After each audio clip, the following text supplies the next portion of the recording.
Hello दोस्तों, good morning. स्वागत है आप सभी का आपके अपने यूट्यूब चैनल पे। और आपके लिए ही सिर्फ और सिर्फ ये चैनल बनाया गया है दोस्तों, आपकी सभी कॉम्पिटिटिव एग्जाम्स में प्रिपरेशन के लिए हमारे चैनल पे लगातार आपको मोस्ट इंपॉर्टेंट क्वेश्चंस की सीरीज प्रोवाइड की जाती है। तो दोस्तों, ये वो एमसीक्यूज आपको दिख रहे हैं स्क्रीन पे जो कि ओल्ड क्वेश्चन पेपर में पूछे गए थे और आगामी सभी प्रतियोगी परीक्षाओं में इनके पूछे जाने की पूरी संभावना है। तो हिंदी एंड इंग्लिश दोनों ही लैंग्वेजेस में विथ फुल एक्सप्लेनेशन, हर एक टॉपिक को, हर एक ऑप्शन को, जो भी महत्वपूर्ण क्वेश्चन बन सकते हैं, मेरी पूरी कोशिश होती है कि मैं आपको समझा सकूं और बेहतर तरीके से आप तैयारी कर सकें और अपने इस लक्ष्य को प्राप्त कर सकें। इस साल जो भी वैकेंसीज आई हैं उनमें सिलेक्शन प्राप्त करने का आपने जो सपना देखा है दोस्तों, जो लक्ष्य आपने बनाया है, सिर्फ और सिर्फ उसे पूरा करने की कोशिश है हमारी कि हम आपकी मदद कर सकें। और इसी मदद के पर्पज से डेली प्रतिदिन आपको एमसीक्यू क्वेश्चंस की विद एक्सप्लेनेशन वीडियो प्रोवाइड की जा रही है। तो प्लेलिस्ट में जाके सभी ओल्ड वीडियोस जरूर देखिएगा। देखते ही आपको वीडियोस पसंद आएंगी और आप जितनी भी वीडियो हमारे चैनल पे अपलोड है उन सभी को जरूर देखेंगे। आई एश्योर यू कि वीडियोस बहुत ही हेल्पफुल है और आपको पूरी पूरी देखना बहुत ज़रूरी है अगर आप सीरियसली प्रिपरेशन कर रहे हैं। तो मूव करते हैं हम होमवर्क क्वेश्चन की ओर। सबसे पहले कि मीराबाई चानू को 2018 के राजीव गांधी खेल रत्न पुरस्कार से सम्मानित किया गया था। तो उनका संबंध किस खेल से है? तो आप सभी को पता है दोस्तों, भारोत्तोलन यानी कि वेट लिफ्टिंग से इनका संबंध है। और राजीव गांधी खेल रत्न अवार्ड को अब मेजर ध्यानचंद खेल रत्न पुरस्कार के रूप में जाना जाता है दोस्तों। और बात की गई है 2018 राजीव गांधी खेल रत्न पुरस्कार की, तो बता दें कि मीराबाई चानू के साथ क्रिकेट के जो भारतीय क्रिकेट के जो जाने माने खिलाड़ी विराट कोहली जी हैं, उनको भी इस सम्मान से सम्मानित किया गया था। तो 2018 राजीव गांधी खेल रत्न प्राप्त करता है मीराबाई चानू एवं विराट कोहली जी, ये भी आपको पता होना चाहिए। Now most important question is in the screen कि फुटबॉल मैच में टाइम कीपर के रूप में निम्नलिखित में से कौन कार्य करता है? And correct answer referee is correct answer. देखिए दोस्तों, फुटबॉल मैच के जो ऑफिशियल्स होते हैं उनमें शामिल होते हैं मुख्य रूप से रेफरी, यानी कि एक रेफरी की देख रेख में ही मैच कंप्लीट होता है। आप सभी को पता है एक मुख्य रेफरी होता है और 2 असिस्टेंट रेफरी होते हैं, साथ ही साथ स्कोरर और कुछ असिस्टेंट गोल लाइन रेफरी, ये सभी होते हैं ऑफिशियल्स में। और फुटबॉल के जो नियम है वो 17 नियम होते हैं, आपको मालूम है दोस्तों। और अगर फुटबॉल की बात की गई है तो हम आपको बता ही देते हैं कि जो फुटबॉल ग्राउंड का मेजरमेंट होता है वो कितना होता है। तो देखिए, लेंथ जो होती है वो 90 मीटर टू 120 मीटर होती है और जो विड्थ होती है वो होती है 45 मीटर टू 90 मीटर। तो ये आपको यहाँ पे मालूम होना चाहिए, length and width of the football ground. Okay, और साथ ही साथ देखिए दोस्तों, एक इंपॉर्टेंट क्वेश्चन जो पूछा जाता है कि थिकनेस ऑफ द लाइन, यानी कि जो लाइंस खींची जाती है, मार्क की जाती है, उनकी मोटाई कितनी होती है? तो 12 सेंटीमीटर यानी कि 5 inches thickness of the lines होती है। और साथ ही साथ एक और इम्पॉर्टेंट क्वेश्चन जो बनता है कि पेनाल्टी आर्क, जो radius of the centre circle, यानी कि ये जो आपको मालूम है कि कोर्ट होता है, बीच में एक सेंटर लाइन होती है और इसमें जो एक सेंटर सर्कल होता है, तो इसका रेडियस कितना होता है फुटबॉल ग्राउंड में, ये पूछ लिया जाता है कई बार। तो बता दें आपको कितना होता है, 9.15 मीटर या 10 यार्ड का ये सर्कल होता है। ठीक है, सेंटर लाइन पे जो सेंटर सर्कल बना होता है इसका रेडियस होता है 9.15 मीटर या 10 यार्ड। और मोस्ट इंपॉर्टेंट क्वेश्चन जो आपको रिवाइज करते हुए ही चलना है और इससे रिलेटेड क्वेश्चन तो आना ही आना है एग्जाम में कि गोल पोस्ट का मेजरमेंट कितना होता है। तो देखिए, गोल पोस्ट का मेजरमेंट यानी कि हाइट कितनी होती है, 2.44 मीटर या 8 फीट। और जो इसके डिस्टेंस बिटवीन पोस्ट, यानी कि गोल पोस्ट की जो आपस में जो दूरी होती है वो होती है 7.32 मीटर या फिर 8 यार्ड। ये मेजरमेंट होता है फुटबॉल गोल पोस्ट का, जो कि आपको मालूम होना चाहिए क्योंकि बहुत ही इंपॉर्टेंट है, पूछा जाता है एग्जाम में। साथ ही साथ देखिए, हॉकी से रिलेटेड, गोल पोस्ट से रिलेटेड क्वेश्चन भी पूछ लिया जाता है, तो इसे भी हम आपको रिवाइज करा देते हैं। हॉकी में जो गोल पोस्ट होता है उसकी हाइट होती है 2.14 मीटर और जो डिस्टेंस बिटवीन पोस्ट होती है वो होती है 3.66 मीटर। तो कोई भी डाउट ना रहे आपके दिमाग में, सभी क्वेश्चंस को क्लियर करते हुए हम चलते हैं। और अब हम मूव करते हैं आज के मेन क्वेश्चंस की ओर, जो कि हमने इस वीडियो में शामिल किए हैं डिफॉर्मिटी और टूर्नामेंट के फिक्सचर से रिलेटेड क्वेश्चन दोस्तों। टूर्नामेंट के फिक्सचर और डिफॉर्मिटी ही आज के हमारे इस वीडियो में मेनली आपको समझाया जाएगा। तो देखिए कि one of the postural deformity the spine curves from side to side, यानी एक विकृति जिसमें रीढ़ की हड्डी जो होती है वो मुड़ जाती है, तो उसे क्या कहते हैं? तो इसे स्कोलियोसिस के नाम से जाना जाता है। स्कोलियोसिस की बात यहाँ पे की जा रही है, यानी कि abnormal lateral curvature of spine, side bending. इसके लिए जो एक्सरसाइज होती है वो है साइड टू साइड बेंडिंग अच्छी होगी। और बता दें आपको दोस्तों कि स्कोलियोसिस का जो मेजरमेंट है वो स्कोलियोमीटर के थ्रू किया जाता है। Abnormal lateral curvature of the spine is known as scoliosis के नाम से इसे जाना जाता है। ठीक है दोस्तों। और स्कोलियोसिस के अलावा देखिए काइफोसिस को किस नाम से जाना जाता है? तो hunchback, humpback, round back, upper back, इन नामों से भी काइफोसिस को जाना जाता है, जिसे कुबड़ापन कहते हैं हिंदी में। और लॉर्डोसिस को स्वे बैक या हॉलो बैक के नाम से भी जाना जाता है। डिफॉर्मिटीज के जो अदर नेम है उससे रिलेटेड क्वेश्चन कई बार एग्जाम में पूछा गया है, तो इसे आप प्रिपेयर करते हुए चलिए। एक और इंपॉर्टेंट क्वेश्चन है, देखिए कि निम्नलिखित में से शरीर के किस अंग में शरीर की चर्बी एक स्थान पर रहती है जो हमारी रक्षा के लिए एक महान गद्दी का निर्माण करती है? In which of the following body part does the body fat stay in one place forming a great cushion to protect us? Correct answer is heels. Option number B, heels is correct answer. और दोस्तों इस question को आप एक बार खुद भी check कर लीजिएगा और आंसर हमें कमेंट बॉक्स में लिख के बताइएगा कि आपके अकॉर्डिंग इसका क्या आंसर है। नेक्स्ट देखिए अगेन पोस्चरल डिफॉर्मिटी की ओर मूव करते हैं। एक पोस्चरल डिफॉर्मिटी जिसमें निचले पैर बाहर की ओर कोण बनाते हैं या बाहर की ओर आ जाते हैं, एंगल्ड होते हैं, तो उसे क्या कहते हैं? तो ऑप्शन नंबर डी यहाँ पे सही है, नॉक नी। प्रीवियस वीडियो में भी हमने आपको समझा दिया था कि नॉक नीज मतलब घुटनों का आपस में टकराना। नॉक नी का जो दूसरा नाम है वो है जेनुवेलगम। और एक और जो डिफॉर्मिटी होती है देखिए जेनुवेरम, तो उसे बोलते हैं बो लेग। बो लेग का मतलब होता है धनुष या कमान के जैसी आकृति का बनाना। तो ये सब हम आपको समझा चुके हैं। काइफोसिस यानी कुबड़ापन, और इसे क्या कहते हैं?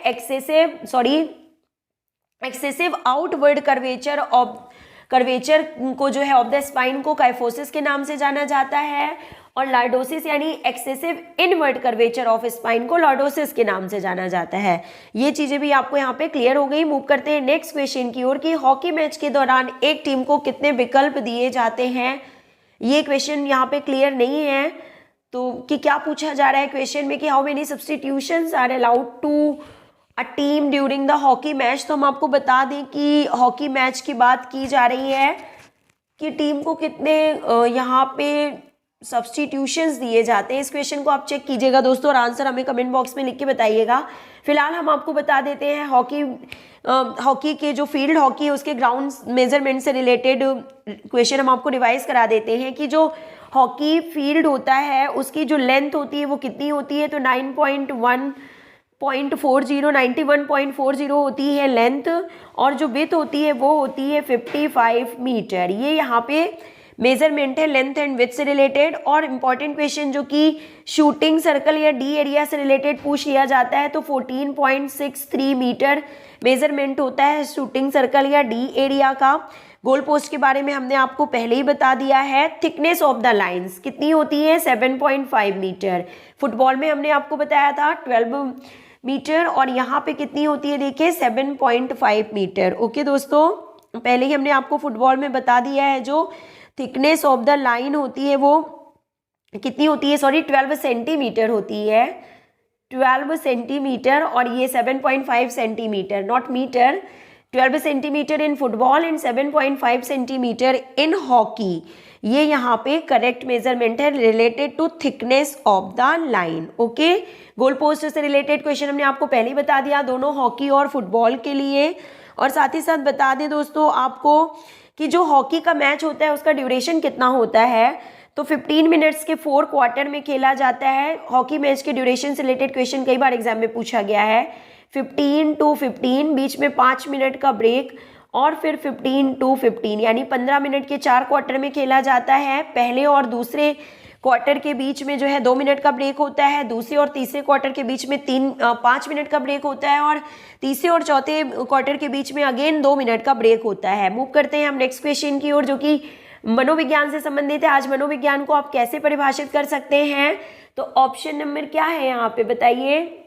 मानव व्यवहार और मानसिक प्रक्रिया का अध्ययन यानी कि स्टडी ऑफ बिहेवियर को मनोविज्ञान के रूप में जाना जाता है दोस्तों। पहले वुडवर्थ ने बताया कि मनोविज्ञान ने पहले अपनी आत्मा खोई, फिर मन खोया, फिर चेतना खोई, परंतु व्यवहार के साथ वह अब तक टिका हुआ है। यानी कि पहले मनोविज्ञान को आत्मा का अध्ययन कहा जाता था, फिर मन का अध्ययन कहा जाता था, फिर चेतना का अध्ययन कहा गया, लेकिन करेंटली इसे व्यवहार के अध्ययन के रूप में जाना जाता है। And now it's time for the most important question of the series, यानी कि टूर्नामेंट के फिक्सचर से रिलेटेड क्वेश्चन आ चुका है। एक नॉकआउट टूर्नामेंट में भाग लेने वाली कुल टीमों की संख्या 19 है। तो बताइए कि बाई नॉकआउट में दी जाएंगी, कितनी बाई दी जाएंगी नॉकआउट टूर्नामेंट में। तो सबसे पहले देखिए, आपको बता दें नॉकआउट फिक्सचर बनाने का जो होता है तरीका, वो क्या होता है, कैसे बनाते हैं। तो टीम्स को, नंबर ऑफ टीम यहाँ पे जैसे दिया हुआ है 19, नंबर ऑफ टीम कितनी है 19। तो टीमों को 2 हाफ में डिवाइड किया जाता है सबसे पहले। तो अपर हाफ में टीम कितनी हो जाएगी, देखिए अपर हाफ में डिवाइड करने के लिए टीम को हम क्या करेंगे, अगर टीमों की संख्या सम है, अगर यहाँ पे टीमों की संख्या 18 होती तो हम अपर हाफ में भी 9 टीम और लोअर हाफ में भी 9 टीम, आधी आधी टीम डिवाइड कर देते। और फॉर्मूला होता देखिए 18 के लिए कितना हो जाता n/2 फॉर्मूला होता है जब टीमों की संख्या सम होती है। तो ये हो गया सम के लिए। और अगर टीमों की संख्या विषम है यानी कि 19 जैसा कि क्वेश्चन में दिया गया है, तो हम किस तरह से डिवाइड करेंगे, देखिए अपर हाफ में डिवाइड करने के लिए हम करेंगे फॉर्मूला कैलकुलेट n+1/2 यानी कि 20/2 यानी कि 10 टीम्स जो है अपर हाफ में चली जाएंगी। और लोअर हाफ में n-1/2 होगा यानी कि यहाँ पे 18/2 यानी कि 9 टीम जाएंगी लोअर हाफ में। तो क्लियर हो गया दोस्तों आपको यहाँ पे कि अपर हाफ में टीमों की संख्या हो गई यहाँ पे 10 और लोअर हाफ में टीमों की संख्या हो गई 19। आपके पास 19 टीम है, पहले ही क्वेश्चन में दिया हुआ है। अब जो क्वेश्चन में पूछा जा रहा है कि बाई कितनी दी जाएगी दोस्तों, तो पहले तो आप ये बताइए कि बाई दी क्यों जाती है, ये हम आपको बता देते हैं। तो बाई को निकालने का जो फॉर्मूला होता है वो होता है नेक्स्ट पावर ऑफ 2, ठीक है। नेक्स्ट पावर ऑफ 2 में से जो है टीमों की संख्या को जो है माइनस कर दिया जाता है। और बाई दी क्यों जाती है, बाई इसलिए दी जाती है कि जो टीम है वो जोड़े में बनी रहे, अंतिम राउंड तक टीमों की संख्या जो है जोड़े में बनी रहे, इसलिए बाई दी जाती है। क्योंकि यहाँ पे देखिए पहले अपर हाफ में 10 टीमें हैं और लोअर हाफ में 9 टीमें हैं, तो जब भी इनका मैच कराया जाएगा तो एक टीम यहाँ पे कम हो रही है, इसलिए टीमों को 2 की घात में रखने के लिए यानी कि 2 के जो पावर में है टीमें बनी रहे, जोड़े में बनी रहे, इसलिए बाई दी जाती है। जैसा कि क्वेश्चन में पूछा गया है कि 19 टीमें तो कितनी बाई दी जाएंगी। तो अब हम आपको ले चलते हैं क्वेश्चन के आंसर की तरफ। तो देखिए सबसे पहले आपने देख लिया कि अपर हाफ में 10 टीम, लोअर हाफ में 9 टीम। अब हम निकालते हैं बाई। तो नेक्स्ट द पावर जो होगी यहाँ पे वो कितनी होगी, देखिए यहाँ पे 2 की जो पावर है, 2 की पावर 1 तो 2 हो जाएगा, 2 की पावर 2 4 हो जाएगा, 2 की पावर 3 8 हो जाएगा, 2 की पावर 4 यहाँ पे 16 हो जाएगा और 2 की पावर 5 जो है यहाँ पे 32 हो जाएगा। तो नेक्स्ट जो 2 दी पावर 5 है इसके अकॉर्डिंग 32 आ रहा है। तो नेक्स्ट पावर ऑफ 2 क्या है, 32 है। 32 में से टीम की संख्या जब हम माइनस करेंगे यहाँ पे यानी कि 19 हम माइनस कर देंगे तो 22 की संख्या जो आ जाती है वो है 13। और दोस्तों यही होता है फॉर्मूला राउंड्स को कैलकुलेट करने का। नॉकआउट टूर्नामेंट में जब भी निकालते हैं कि कितने राउंड होंगे, फिक्सचर में कितने राउंड होंगे, तो कितने राउंड होंगे नेक्स्ट द पावर 2 यानी कि नेक्स्ट द पावर 2 यहाँ पे क्या है 2 द पावर 5 है अकॉर्डिंग टू टीम 19 टीम के अकॉर्डिंग जो नेक्स्ट द पावर 2 बन रही है वो 32 बन रही है यहाँ पे। तो ये राउंड की संख्या हो गई 5, राउंड की संख्या कितनी हो जाएगी 5 और 22 जो दी जाएंगी वो नेक्स्ट द पावर 2 में से यानी 32 में से 19 को माइनस किया गया तो 13 22 आ गई। यहाँ पे कितनी मिल गई आपको, नंबर ऑफ 22 13 यानी कि जो करेक्ट आंसर है हमारे क्वेश्चन का वो 13 होगा दोस्तों। और अगर आप चाहते हैं दोस्तों कि हम इस वीडियो को कंटिन्यू करें और आपको फिक्सचर से रिलेटेड जो भी और क्वेश्चन बन सकते हैं कि इन 22 को फिर कैसे अरेंज करते हैं और भी अलग अलग एग्जाम्पल के साथ अगर आप समझना चाहते हैं इससे टूर्नामेंट से रिलेटेड क्वेश्चन और इसके फिक्सचर से रिलेटेड क्वेश्चंस को, तो आप हमारा नेक्स्ट वीडियो जरूर देखिएगा। हम आपको जरूर अच्छे अच्छे क्वेश्चन समझाएंगे और क्वेश्चंस के थ्रू आपको पूरा एक्सप्लेन करेंगे। ये देखिए कि नॉकआउट प्रणाली में खिलाड़ियों की संख्या 18 है, तो अपर हाफ में कितने, लोअर हाफ में कितने टीम और नॉकआउट फिक्सचर में कितने खिलाड़ियों को बाई मिलेगी, क्रॉस पेपर टेस्ट और इंट्राम्यूलर प्रतियोगिताएं, यानी कि बहुत से इंपॉर्टेंट क्वेश्चन है हमारे पास जो कि हम आपको नेक्स्ट वीडियो में एक्सप्लेन करेंगे। वीडियो ज़्यादा लंबी ना हो और आपका इंटरेस्ट बना रहे और आप वीडियोस को लगातार देखते रहें, इससे हम फिनिश करते हैं आज यहाँ पे अपनी वीडियो इसी क्वेश्चन के साथ। और एक होमवर्क क्वेश्चन हम आपको यहाँ पे दे देते हैं। देखिए इंपॉर्टेंट और सिंपल सा क्वेश्चन है कि how many times does the cardiac cycle precisely occur in a healthy adult in 1 minute, यानी एक स्वस्थ वयस्क में 1 मिनट में हृदय चक्र कितनी बार होता है। तो इसका आंसर आप हमें कमेंट बॉक्स में लिख के बताइएगा। मिलते हैं नेक्स्ट वीडियो में। Till then take care, good bye.